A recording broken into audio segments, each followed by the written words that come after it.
your gun, get your gun, get your gun. Take it on the run, on the run, on the run. Hear them calling you and me, everyone for liberty. Hurry right away, no delay, start today. Make your daddy glad to have had such a lad. Tell your sweetheart not to pine, to be proud our boys in line. Over there, send the word over there, that the Yanks are coming, the Yanks are coming, the drum coming everywhere. So prepare, say a prayer, send the word to beware. We'll be over, we're coming over, and we won't come back till it's over there.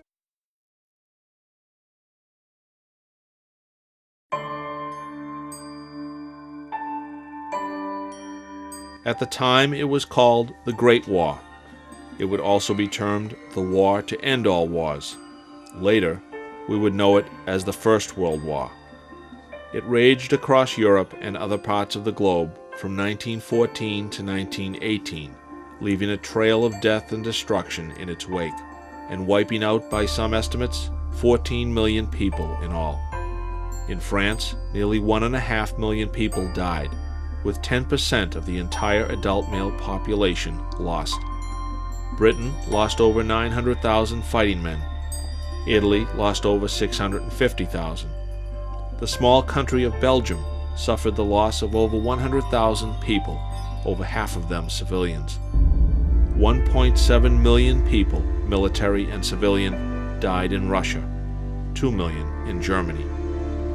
It started as a strictly European affair, following years where old grievances, a growing sense of nationalism, and a growing arms buildup all combined to create a virtual powder keg, ready to explode. An assassination in the Balkans, that of Archduke Franz Ferdinand, heir to the Austro-Hungarian Empire, provided the spark that was needed to ignite the conflict, and events soon spun out of control. National pride and a tangled web of alliances resulted in one country after another declaring war on each other, and by August 1914, Europe was ablaze with the sound of guns. The primary combatants on the one side were England, France, Russia, and later Italy. On the other side were Germany, the Austro-Hungarian Empire, the Ottoman Empire, and Bulgaria. On the Western Front, German armies invaded neutral Belgium, and then raced into France, getting as far as the outskirts of Paris before being stopped by British and French forces at the First Battle of the Marne. The front soon settled into a stalemate, with the battle lines marked by miles of trenches stretching from Switzerland to the North Sea. Opposing forces essentially slugged it out for the next 3 years, with little territorial gain, but with massive and horrific casualties on both sides of the trench lines.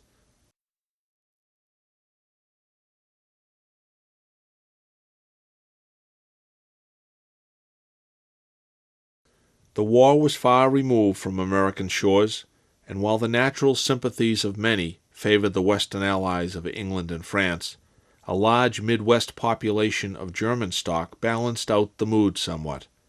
The official policy of the administration of President Woodrow Wilson, in any event, was one of neutrality. Wilson, in fact, would win re-election in 1916, largely on the strength of the slogan, "He kept us out of war." It had not been easy, as, for example, during the public outcry that followed the sinking of the ocean liner Lusitania in 1915 by a German U-boat, with the resulting loss of 1,200 lives, including 120 Americans. Slowly but surely, America drifted closer to war. And then, in January 1917, Germany announced it was resuming unrestricted submarine warfare on any shipping headed to England and France. Within days, 4 American merchant ships were sunk, with the resulting loss of lives. Public indignation followed, and when it was learned in February that Germany was trying to get Mexico to enter the war on its side, and to attack America's southern border, public anger boiled over. On April 6, 1917, Congress, at the request of the President, approved a declaration of war. Most of the rest of the year was spent in raising, equipping, and training an army, and it was not until very late in 1917 and early in 1918 that the American Expeditionary Force, under the overall command of General John Blackjack Pershing, would begin to see action in the front lines.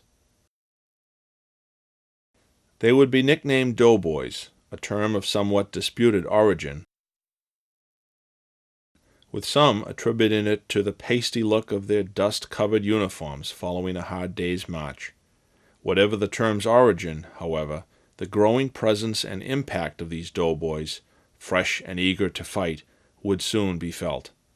The 4-year stalemate on the Western Front would be broken, and the Allies would fight their way to victory by November 1918.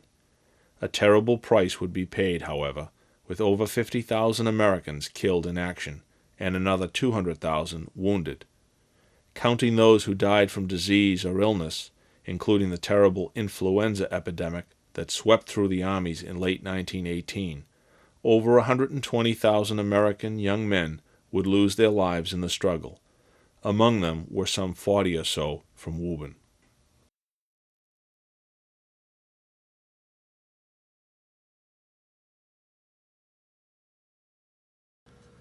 While Woburn would send over 1,300 young men to fight in the conflict, some, in fact, did not wait for the declaration of war and had joined up earlier, fighting with British or Canadian forces.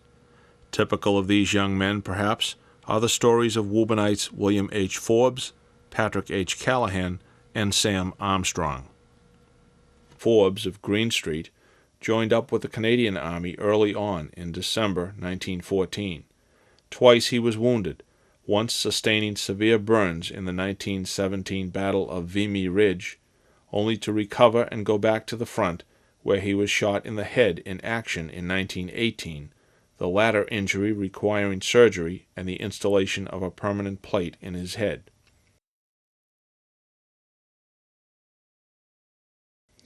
Callahan from 51 Prospect Street likewise went north to join up and served with the 102nd Canadian Regiment. He was wounded multiple times, once taking a piece of shrapnel in his back, only an inch from his spine, but somehow continuing to man his machine gun. Once he was buried alive when a shell scored a direct hit on his trench, and once he was bayoneted in ferocious hand-to-hand combat. Sergeant Sam Armstrong joined up with the British Army in 1915 and saw action in the Gallipoli campaign in the Dardanelles Straits in Turkey. Shot in the foot there, he recovered following a 7-week stay in the hospital, only to be shipped to France just in time for the Battle of the Somme in July 1916. Trapped at one point in a shell hole for 15 hours out in no man's land, or out between the trench lines, Armstrong took a bullet in the shoulder and had shrapnel tear into his left arm and shatter his right shin bone. Somewhat amazingly, Forbes, Callahan, and Armstrong all survived the war. Not so fortunate were at least 4 other comrades from Woburn who had also joined up early in the war. Leslie Stokes, born in Woburn, would enlist with the Canadian Expeditionary Force in September 1914, only a month into the war. He was killed in action at the Battle of Ypres in Belgium on June 3, 1916. John T. Porter of 79 Montvale Avenue, a chauffeur for Woburn tannery owner James Skinner, would enlist with the 23rd Canadian Regiment. He would die in heavy fighting in the final months of the war in 1918. Also dying late in the war was Woburnite Holgar Robert Johnson, who had enlisted from McGill University in Montreal in 1915. He joined up with the Princess Patricia's Canadian Light Infantry Regiment, more commonly known as the famous Princess Pats, one of the most decorated regiments in the Canadian forces. He was severely wounded on at least 2 occasions, once taking a bullet through both kidneys, and once in desperate fighting in the Ypres salient, having a piece of shrapnel lodge in his head. He survived surgery for the head wound, but never quite fully recovered, Eventually diagnosed with a brain tumor, he was discharged to his home at 15 Sturgis Street, where he died in September 1918, age 24.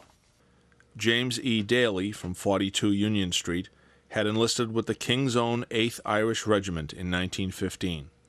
Worn down by 2 years of fighting, Daly took ill and died in an English hospital on Christmas Eve, 1917.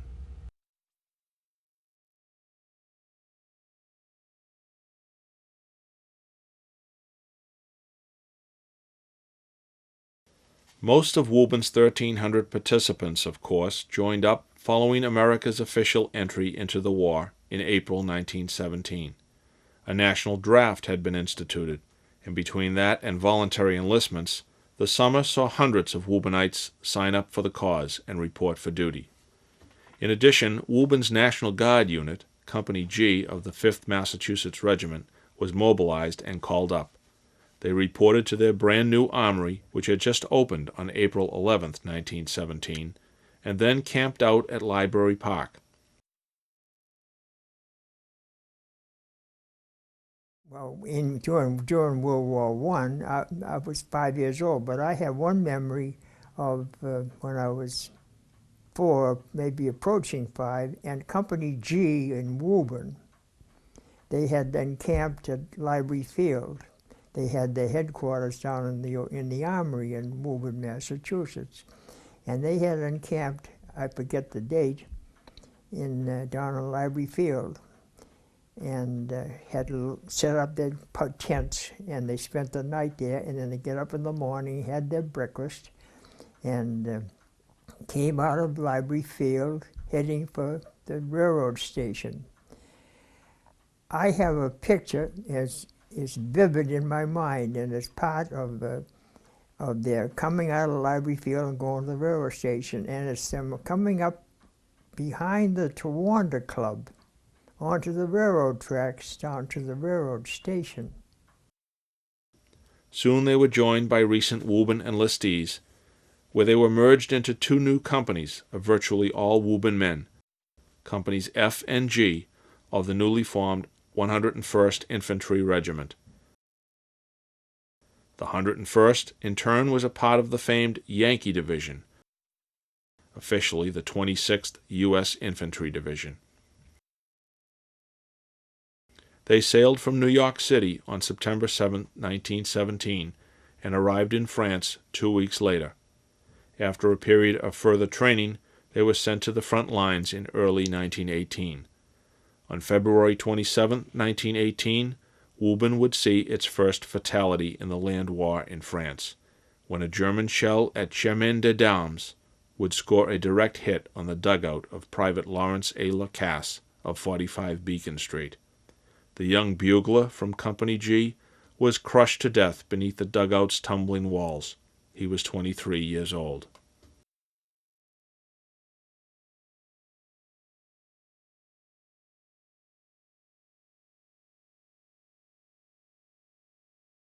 Fearful of the growing impact of fresh American troops, German commanders launched a series of great springtime offensives. The 101st and Companies F and G were in the thick of it, with battles at Fleury, Cantigny, and Chateau Thierry.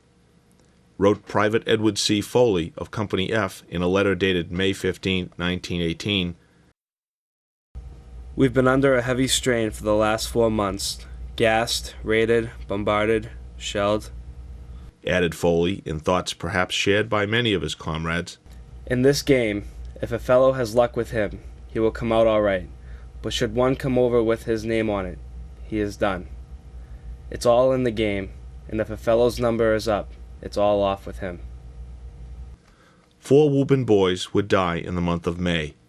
John W. White of 19 Easton Avenue was killed in action on May 11th, and then Charles W. Rupp of 96 Pleasant Street, Charles H. Lynch of 24 Stoddard Street, and Patrick J. Coyne of 34 Mount Pleasant Street would all be cut down in the last week of the month.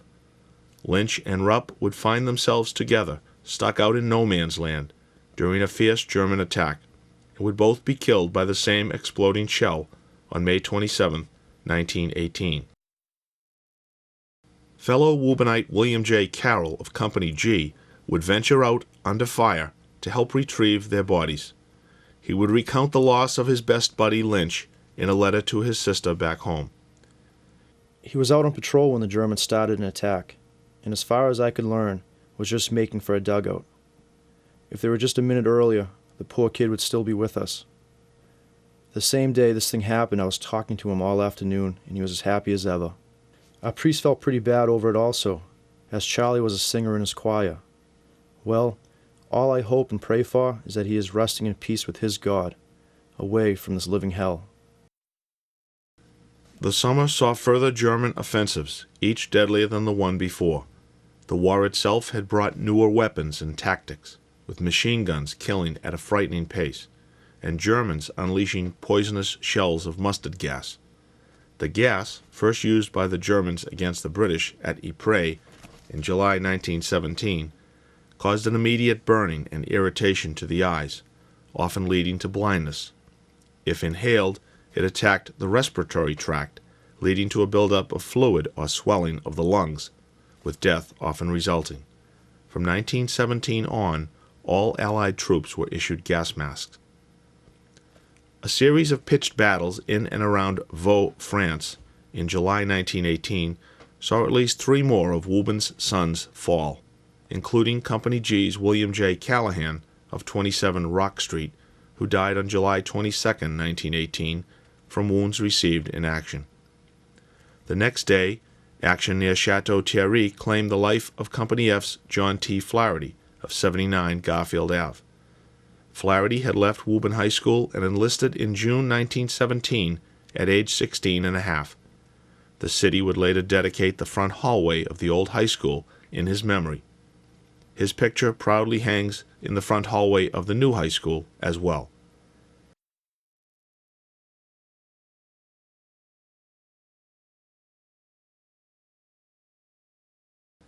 Also dying in mid-July was fellow Wourbonite Edward C. Foley of Company F, and the same Edward Foley who had 2 months earlier written about the roll of luck and of a fellow's number being up. He had been raised at 23 Lake Avenue, within sight of Horn Pond. The city would later name the beach on the pond's southeast shore in Foley's honor.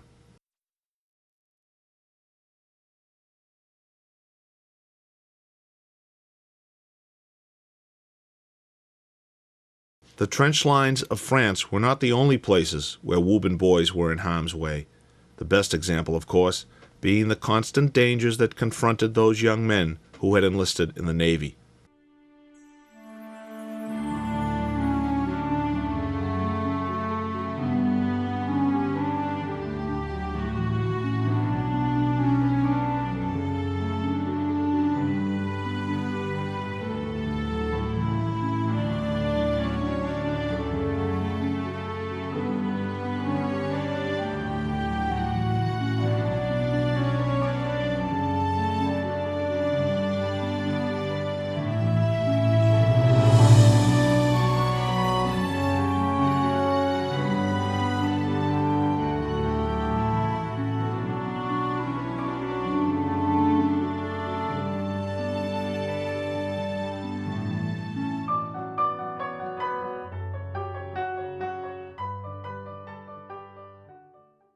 Indeed, the very first Woburn serviceman to lose his life following America's official entry into the war would be lost at sea.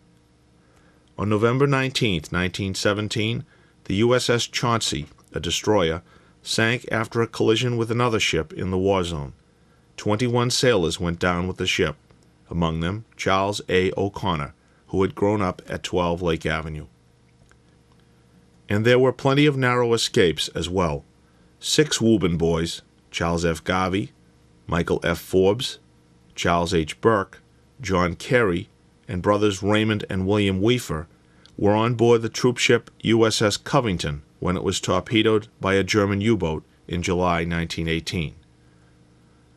Likewise lucky to have survived was James P. O'Doherty, who would earn a Navy Cross for service on board the USS Mount Vernon, another troopship which was torpedoed in September 1918. It was returning to the States at the time and carrying over 350 sick and wounded men when a torpedo slammed into its side, killing 35 and injuring hundreds. O'Doherty was one of 4 brothers who served in the war, with brothers Hugh and Constantine O'Doherty joining the Army, and brother John, at 16 years old, joining up with James in the Navy.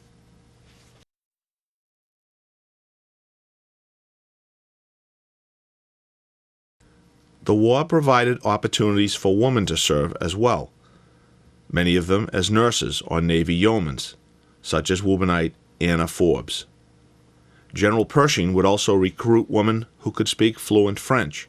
These hello girls, as they would come to be known, would serve as telephone operators in the communications branch of the Army in France. At least 26 young women from Woburn would enlist and serve during the war. Many of the nurses, in fact, would be in harm's way, serving in field hospitals in France.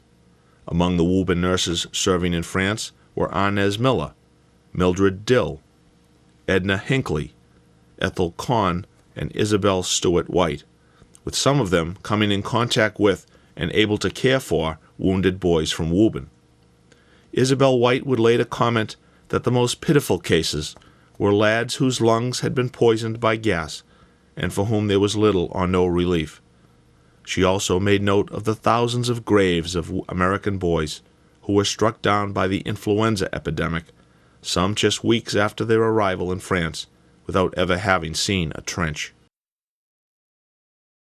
At home, the war ironically would do much to advance the cause of women's rights, for with so many men serving overseas, women went into the workplace, taking countless jobs in factories, offices, and other positions of employment formerly held by men.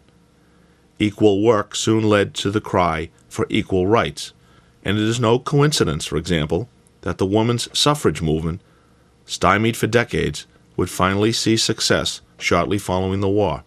On August 26, 1920, the women of America finally got the right to vote.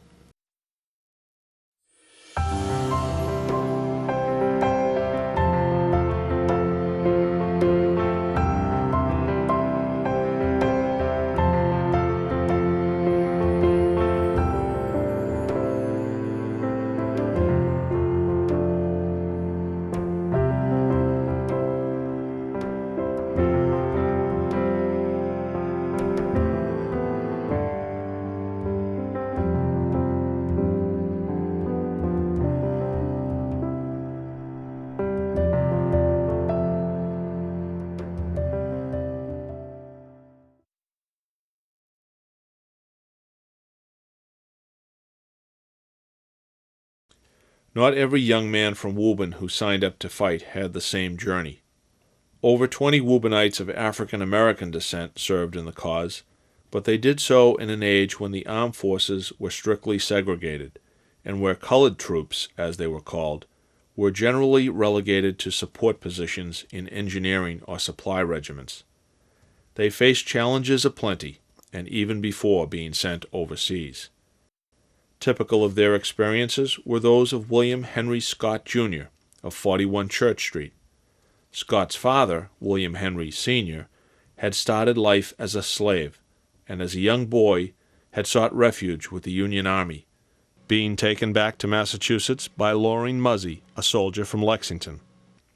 He later became a noted minister and served as pastor of St. John the Baptist Church in Woburn from 1900 to 1910. William Henry, Jr. left his home to serve his country in September 1918 and was sent for training to Camp Pike, Arkansas. In a letter to his wife, he made ominous note of a recent event in the area. I read about the lynching, but as I don't leave camp, I have no fear of getting into trouble. Scott's writings on racial attitudes in the South also included this keen observation. The southern white man don't bother the northern black man. As soon as he knows you're a northerner, he lets you alone. He knows what the southern black man will do under all circumstances, but he does not know what the northern black man will do. And rather than find out things he knows not of, he lets you alone. One northern colored man went into a white apothecary shop in Little Rock and asked for something. The white man looked at him quizzically and he said, "You don't live in the South, do you?" "No." "I thought so," said the white man, and he served him. Despite the prevailing attitude of the times regarding the use of these colored troops, there were indeed some combat units. Woubournite Albert W. White of 31 Everett Street would serve as a sergeant with one such fighting unit, the 372nd Infantry Regiment. For 4 months in 1918, the crack-colored regiment, as it was called, held part of the Allied line north of Verdun, bearing the brunt of engagements in their sector. At least 11 of Wouburn's soldiers of color served overseas, with one, Corporal George Burton, being wounded. Whatever and wherever their service, however, all of these men, too, were subject to the ongoing dangers of illness and disease that often swept through units. William R. Folks of 24 Central Street was one such person, contracting an illness while in the service in January 1918 and dying in July of that year.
I've been thinking, said his wife indeed. Now that all is peaceful and calm, the boy will soon be back on the farm. Mr. Reuben started winking and slowly rubbed his chin. He pulled his chair up close to Mother and he asked her with a grin, how you gonna keep them down on the farm after they've seen Paris? How you gonna keep them from Piccadilly, dancing around and painting the town? How you gonna keep them away from harm? That's a mystery. They never want to see a rainbow cloud, and fools that you can hardly fool a cow. How you gonna keep them down on the farm after they've seen Paris? Woburn boys over there continued to do their part. One Woubournite, at least, found time to practice his artistic talents. Walter A. Gillis of Garfield Ave, and a private with Company G, while hunkered down in a large natural cave near Chemin des Dames in February 1918, carved into the wall a drawing of a damaged and battered cowl of a ship. He wrote underneath, "From the late U.S. battleship Maine cowl, Woburn, Mass." He also inscribed his name and company designation. Wounded twice, including once when a piece of shrapnel tore through the left side of his face, Gillis survived the war. His carvings survived as well, and were still clearly visible when Massachusetts officials toured the caves as late as 1980.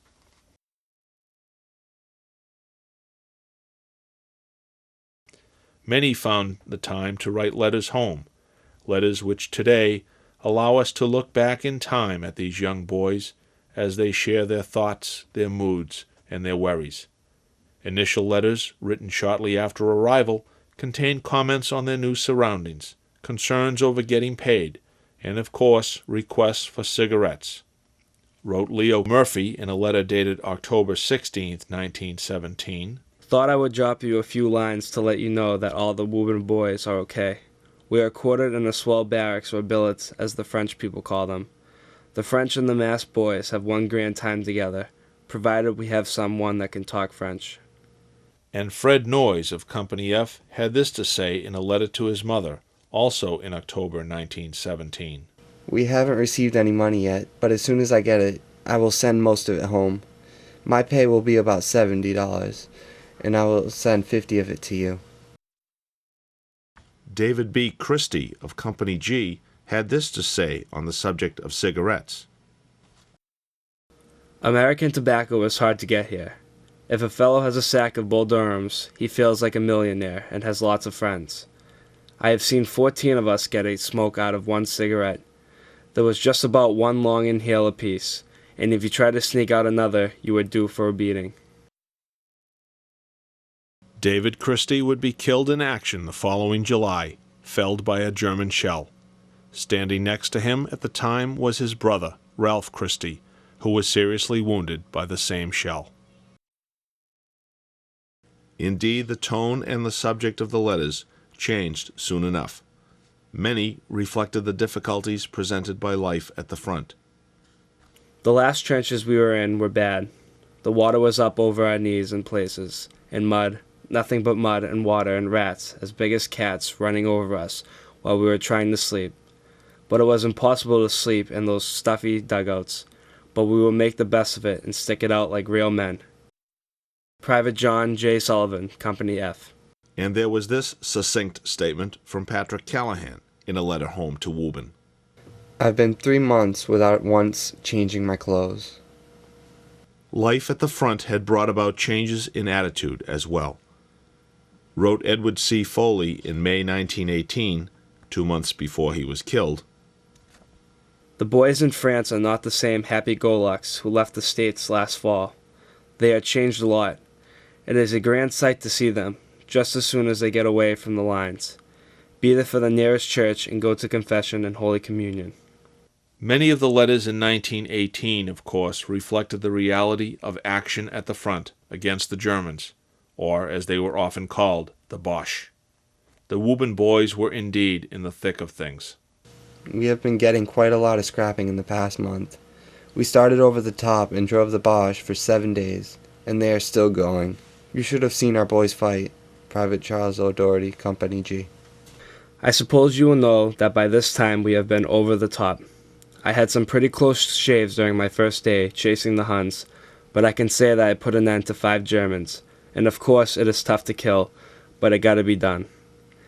It was great to see all the Catholic boys going over the top with their rosary beads over their left arm. Private Patrick J. Foley, Company F. But amid all the fear and excitement of combat, the Woburn boys never lost their entrepreneurial spirit.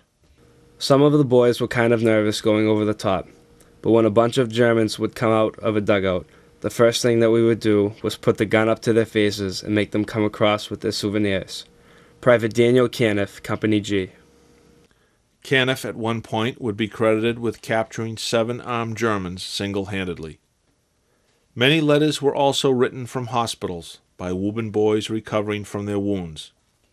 Have just returned from the lines. Was brought back 3 days ago.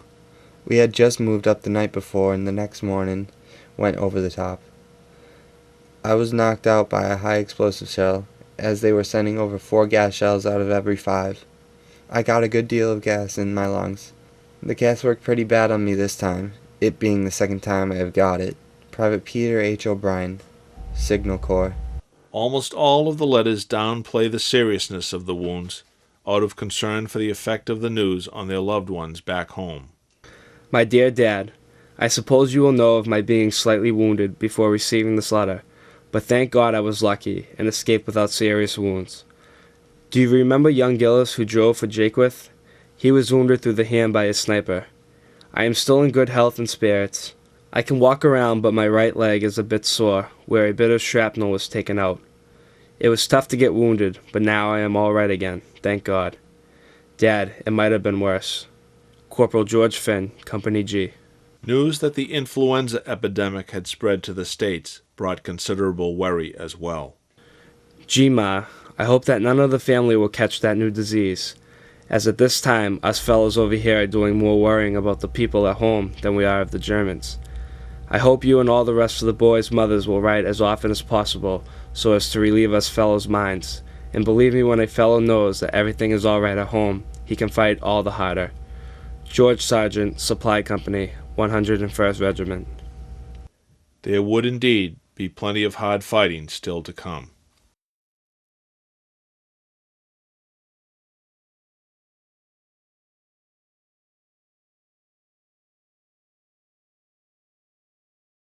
As the summer of 1918 progressed, the fighting grew more desperate, but it was clear to the Woburn boys as to who was getting the better of the fight. Wrote John J. O'Donnell of Company G to a friend back home, All that one can see in the woods and fields is dead Germans, in all kinds of heaps and shapes. But of course there are some of our men there too, but very few comparing with the enemy. Beefed up by the continual arrival of more American troops, the Allies went on a series of offensives of their own, starting with the St. Mihiel offensive in September 1918, and continuing through the fall with the great Meuse-Argonne offensive. The final push was successful, and by early November the end was in sight. The fighting stopped, and an armistice was signed on the 11th hour of the 11th day of the 11th month of the year, November 11th, 1918. The Great War was finally over. Church bells throughout Woburn rang out, tannery whistles blew, and fireworks lit up the sky as the city celebrated the joyous news. And yet the great victory had come with a terrible price. The lost offensives had seen mounting carnage, and no less than 9 young boys from Woburn had been cut down in the final weeks of fighting. What was perhaps worse, however, was that the hectic pace of the onslaught did not always allow for instant notification of the next of kin. So while Woburnites were reading headlines of the great successes and imminent end of the conflict, news arrived during the first week of November, only days before the armistice, telling loved ones that Patrick Degnan, for example, from 5 Richardson Street, had been killed October 6th, that Michael Sestarer from High Street had been killed over a month earlier, during the St. Mihiel offensive, and that Walter S. Archer from 18 Central Street had died of wounds received in action. The city's celebratory mood was suddenly tempered with the awful realization that tragic news could still arrive, and it did on November 15th for the family of Earl West of 20 Plimpton Street, announcing that he had been killed in action in the Argonne Forest on September 30th, and so too for the family of Guy Malatester of 160 Main Street, the telegram arriving in mid-November during the wedding reception of his sister Emma. It arrived for the family of George A. Campbell on Broad Street on November 18th.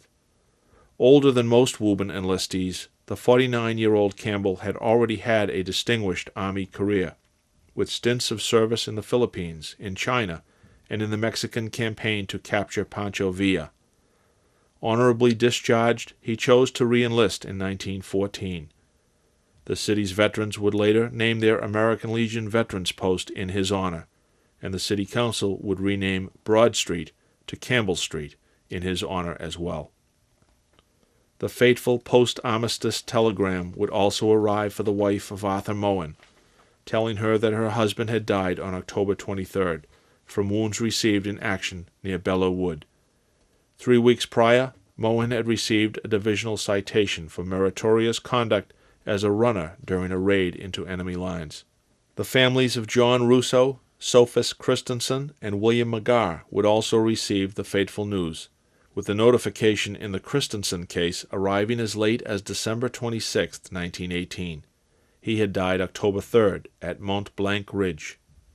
Russo, who had lived in North Woburn and who had worked at the Merrimack Chemical Company there, was killed in action on October 19th. Magar, who had been wounded on July 24th, recovered and returned to the front lines, only to be killed in action on October 24th at Belleau Wood. A former leather worker and a resident of 29 Porter Street, the city would later rename the grammar school on Fowle Street in his honor. To the list of those killed in action were added those who died of disease, such as Peter Fleming of 18 Buckman Street, and after whom a South End playground would be named. He died in a Paris hospital of influenza on August 20th, 1918. Or Richard L. Hogan, who was in the front lines for all of the Meuse-Argonne offensive. He contracted pneumonia, but continued to serve at the front to the point of collapse. He was finally taken off the line on November 10th, one day before the armistice. He died 2 weeks later. Some Woburn boys died of disease in this country, like Wilbur H. Dickinson of 22 Wyman Street, who died of influenza at the Chelsea Naval Hospital on September 25, 1918. And there were some who died from accidents while in France, such as Harry D. Guy of 19 Burlington Street, who died October 9th in France while driving a supply wagon. Moving in a long column at night, the column stalled, and Guy found himself astride some train tracks. No one heard the freight train approaching until it was too late. It slammed into the wagon, killing Guy, another soldier, and the 2 mules that were pulling the wagon. The telegram to the Guy family arrived on the day of the armistice. Beyond the 40 or so who did not come home, were added scores of Woburn veterans who made it home, but who carried with them the wounds and scars of battle, and in some cases, disabilities that would be with them for life, particularly weakened lung capacity or impaired eyesight, all from the effects of German mustard gas. Woburn had more than its share of Purple Heart recipients.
The 101st Regiment returned to the States in April 1919, its men honorably discharged from their duties.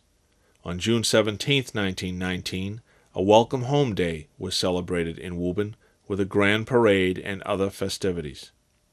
Returning Woburn veterans of the conflict remained close in their associations, and 2 distinct veterans groups would be formed in the immediate years that followed, with the previously referenced George Campbell American Legion Post organized in 1919, and the Woburn Veterans of Foreign Wars, VFW, Post Number 543, chartered in 1920.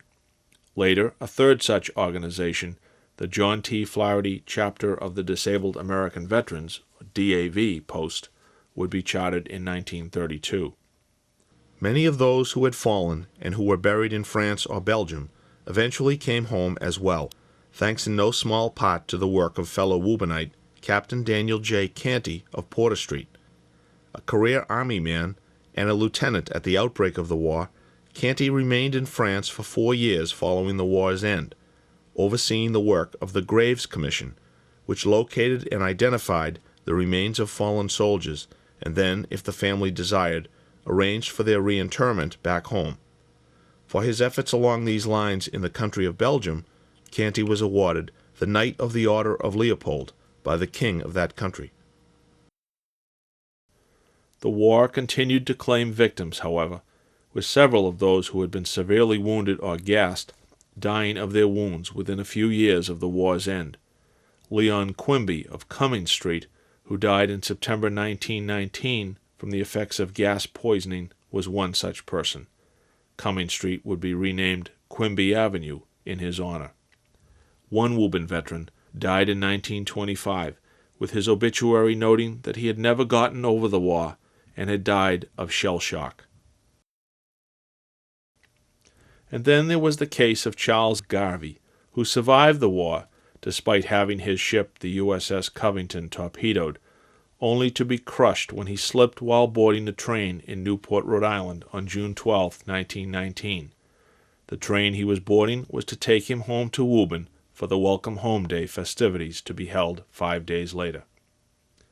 Then there were the usual tragedies of life, which, while they could strike anyone, seemed all the more tragic when they robbed the city of a young veteran who had already come through so much. Dr. Edmund C. Wall of 1 Mount Pleasant Street, and a dentist, survived his tour of duty overseas only to succumb to a fatal heart attack in 1919 at age 30. George C. McNeil, Jr. had survived the war only to drown in Horn Pond in 1919. Herbert G. Smith of Central Street in East Woburn died of pneumonia in 1920. Lawrence Dunnigan, cited for bravery when he had dashed out into no man's land, shells falling all around him to retrieve the body of his fallen company commander, survived the war as well, but was killed in a car accident on Wynn Street in 1921. Daniel O'Donnell, who had survived the same shell blast that had killed Lawrence Lacasse at Chemin des Dames, drowned at Horn Pond in 1921.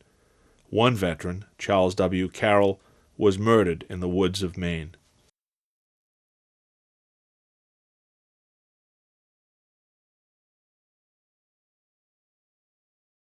A number of Woburn men were awarded particular awards or commendations stemming from their actions during the war.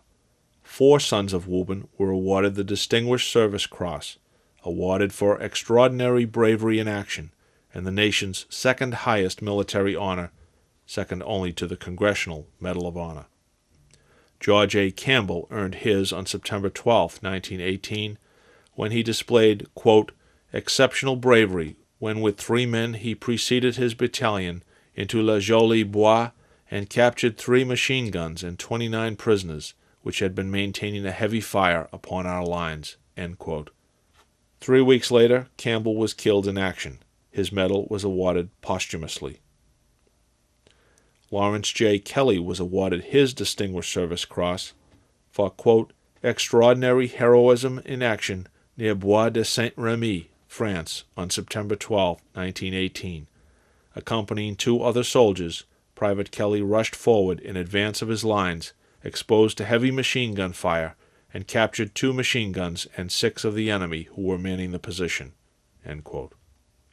For Thomas Joseph Duffy of Pearl Street, his Distinguished Service Cross was based on, quote, extraordinary heroism in action on October 2, 1918, when, while a member of a raiding party which penetrated to the enemy's second line, Private Duffy located machine gun which was about to fire on the rear of his platoon.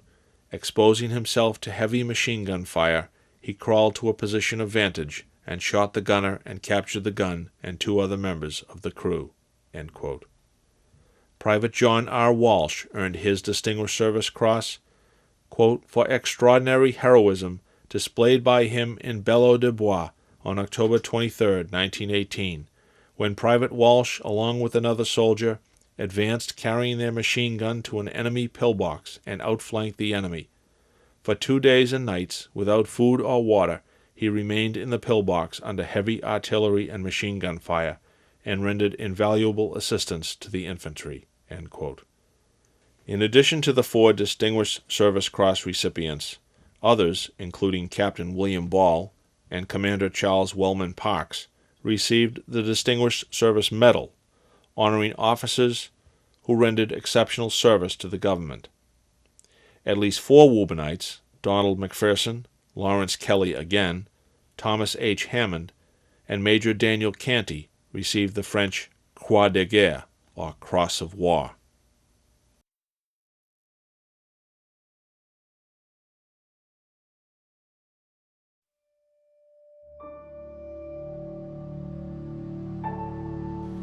The years that followed saw a special effort on the part of returning veterans to honor and remember their fallen comrades. A series of squares, parks, streets, and other memorials were dedicated and named. In all, some 13 or so such memorial squares or remembrances were dedicated.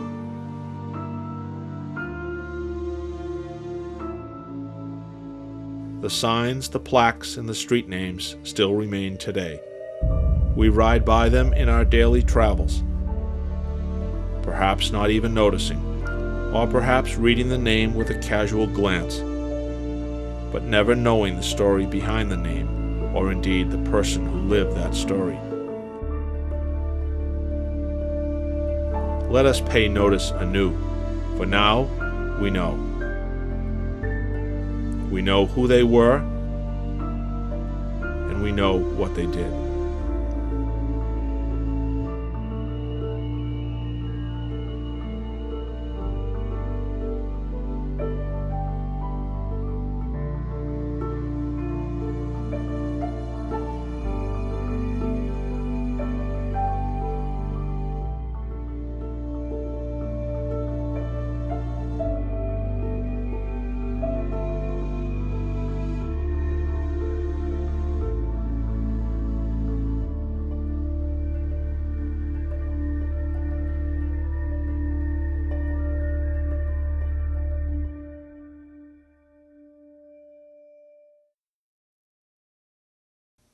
Beyond the naming of squares and streets, however, a movement arose as well to honor all of the sons of Woburn who had fought in the Great War, and a permanent memorial was planned for a prominent place on Woburn Common. On June 6, 1926, a crowd of over 50,000 watched as Distinguished Service Cross recipients Thomas Joseph Duffy and John R. Walsh unveiled a 16.5-foot high monument on the westerly end of the common. Engraved on the front of the monument is Lady Liberty, flanked by a soldier and a sailor. Private Walsh, in fact, would serve as the model subject for the likeness of the soldier on the monument. Engraved on the back were the names of all veterans of the Great War who had died up to that point, whether killed in battle or dying of influenza or robbed of a promising life by a tragic incident following the war. 59 names were listed. Crowned by an American eagle, the monument still stands today, its graceful presence honoring the memory and the sacrifice of all those from Woburn who left the tanneries and farms of their native city as young men to fight in the war to end all wars.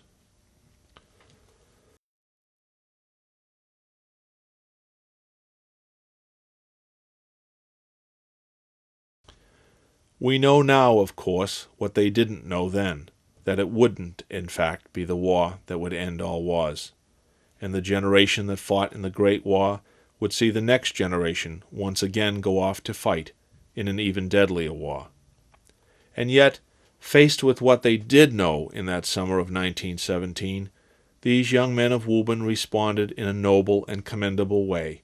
Decisively and without hesitation, these boys of a summer so long ago answered the call of their country. Leaving their homes and families, they traveled across the ocean to aid people who they did not know, but for a cause they felt was right. And for that cause they put themselves in harm's way. Forged by common experiences and common trials and hardships, they developed a special bond with each other, a bond of loyalty and fidelity that would stay with them forever.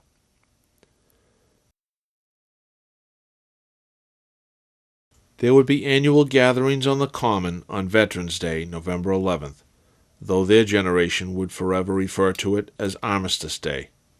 There would be annual parades and special reunions over the years as well, including the year 1937, when the city of Woburn would play host to the 20th reunion of the 101st Regiment. The following year would also see Woburnite Daniel Doherty achieve the rank of National Commander of the American Legion organization. The gatherings would continue to come and go, and the decades of life would progress. Slowly, however, their numbers would dwindle.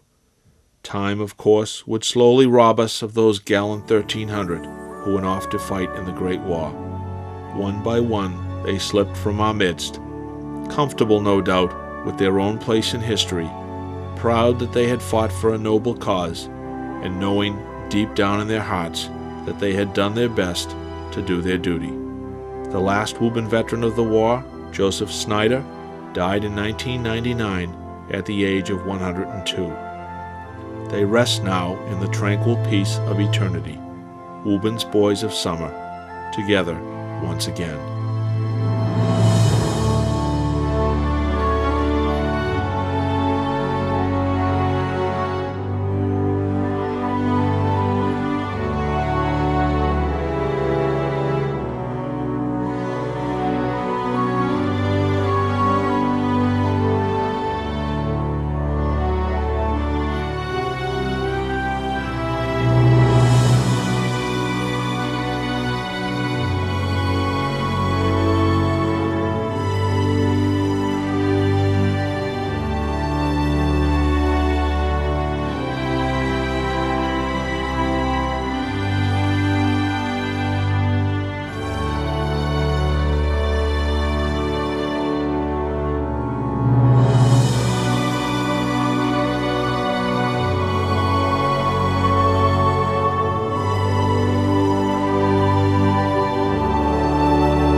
When I'm listening to the music of a military band. Any tune like Yankee Doodle simply sets me off my noodle. It's that patriotic something that no one can understand. Way down south in the land of cotton, melody untiring, ain't that inspiring? Hurrah, hurrah, we'll join the Jubilee, and that flowing song for the Yankees by gum. Red, white, and blue, I am for you, honest, you're a grand old flag. You're a grand old flag, you're a high-flying flag, and forever in peace may you wave. You're the emblem of the land I love, the home of the free and the brave. Every heart beats true under red, white, and blue, where there's ever a boast or brag. But you know the great and speak, but keep your eye on the grand old flag.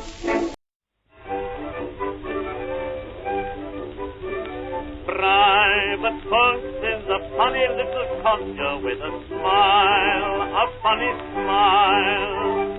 By faith none, he's an awful little dodger with a smile, a sunny smile. Flushed or broke, he'll have his little joke. He can't be suppressed. All the other fellows have to grin when he gets rid of his chest. Hey! Pack up your troubles in your old kit bag and smile, smile, smile. While you balloon the blood to light your fag, smile, boys, that's the style.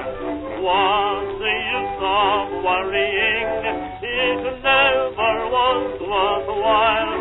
Oh, pack up your troubles in your old kit bag and smile, smile, smile.